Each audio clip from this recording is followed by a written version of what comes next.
Commissioner. Commissioner, marami po tayong mga kababayan na kumikita ng malaki sa malinis at legal na paraan, kagaya po ng mga commissioners. Ito po yung mga nangingimisyon sa pamamagitan ng pagbebenta ng bahay, kotse at lupa at iba pa. Pero po karamihan sa kanila ay hindi nagbabayad ng buwis. Ano po ba ang ginagawa nating action hinggil dito? Kasama ho sila lahat sa investigasyon. So, hindi ko naman ho pwedeng sabihin kung sino yung iniimbestiga namin, no? But as long as we get information and we are able to gather the evidence, then we will either, if it warrants a tax evasion case, then we will file a tax evasion case. If it does not warrant a tax evasion case, we will, of course, the tax evasion, there's assessment also, no? But we always make an assessment if there's a deficiency. Okay, follow-up lang po. Ano ma-update lang po din sa mga tiyanggian natin? Obligado po ba talaga silang mag-issue ng mga resibo? Maging po ang ating mga online businessmen? Lahat ho ng tao na nagninegosyo, dapat ho magre-rehistro sila. At lahat ho ng tao na dapat ho na nagbebenta ng produkto o serbisyo hihigit mga 25 pesos and above, dapat ho sila mag-issue ng resibo. No? Sinasabi ko lang ho, katulad ng interview ko kanina sa radyo, is yun ho yung obligasyon nating lahat. No? Sa totoo lang, mahirap ho para sa BIR na i-monitor lahat na tao. No? Kasi kami, 12,000 lang ho kami. No? Ang estimate ko sa mga tao na dapat ho nagko-comply sa batas is, sabi ko kung 95 million tayo, di 47 million ho yun pwede magtrabaho. So, i-minus mo yung walang trabaho at OFW, diba, sa minimum wage, mga 27.5 million ho yung dapat minomonitor ng BIR. Maskin ano hong baliktad-baliktarin nyo yun, 12,000, hindi ho talaga makakamonitor ng 27,500,000. No? So, ang panawagan namin is lahat tayo magkusang loob na magbayad ho ng tamang buwis.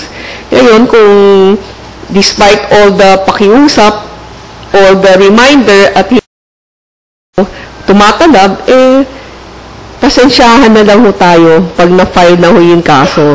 No? Kasi pag na-file na yung kaso, wala na hong atrasan yan. At hindi ho namin, at wala hong makakasabi kung sino ho yung mapapile na ng kaso.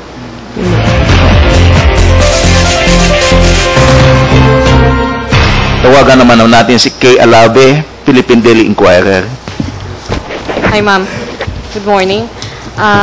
Since you started filing these tax evasion cases since last year, may nangyari na ba or any improvements dun sa collection gap natin?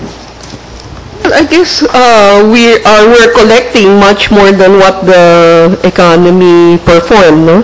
So I would think that that is partly because of all these tax evasion cases we filed.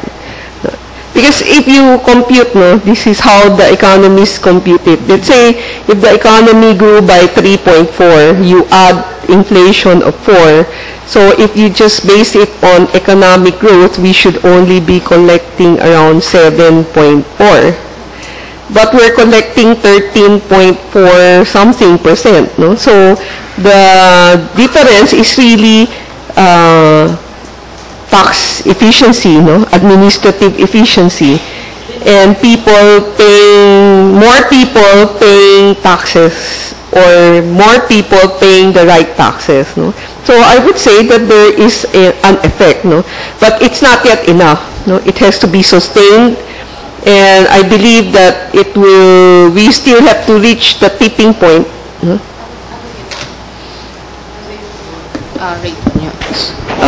Siguro tipping point, kung may hopefully, wag naman yung tipping point, yung may makita yung tao na may ine-escortan si Presidente sa jail, no?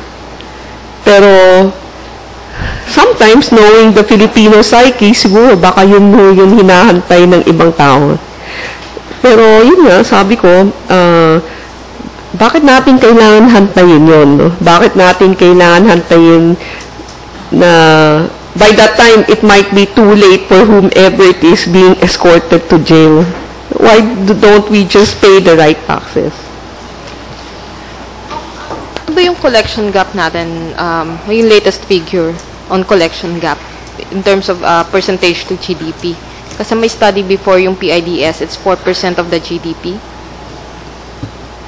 Well, that is a World Bank study that if based on present law, there's still 4% of GDP that can be collected if the tax administration and is very, very efficient. We collect 100% of all the taxes that need to be collected. No? That's 4%. But realistically, there's no country that can collect 100% of what can be collected, not even the United States. No? So there is always a gap. No? But the thing there is to lower that to, yeah. And the other thing is, there's a very big portion of our economy that is exempted, no? The formal economy that are exempted. We have ADB made an estimate that 43% of our economy is in the informal sector. So when you talk of informal sector, they're not registered, they don't pay taxes. And then the formal economy, aside from non-compliance, because you cannot say all of them are complying, no? Aside from non-compliance, there's a major portion there that enjoys preferential rate. No? Some of them have income tax holiday, some of them have 5% tax on gross income. No? So it's really the comparison with other countries. It's hard to compare with other countries. No? Figure that people also are not aware of. If you look at globally, the Philippines is the most efficient in collecting taxes. No? We spend 59 centavos to collect 100 pesos. No? So other countries, the United States, spend I think more than 65 centavos to collect 100 pesos. No? So yun rin yun isang factor. No?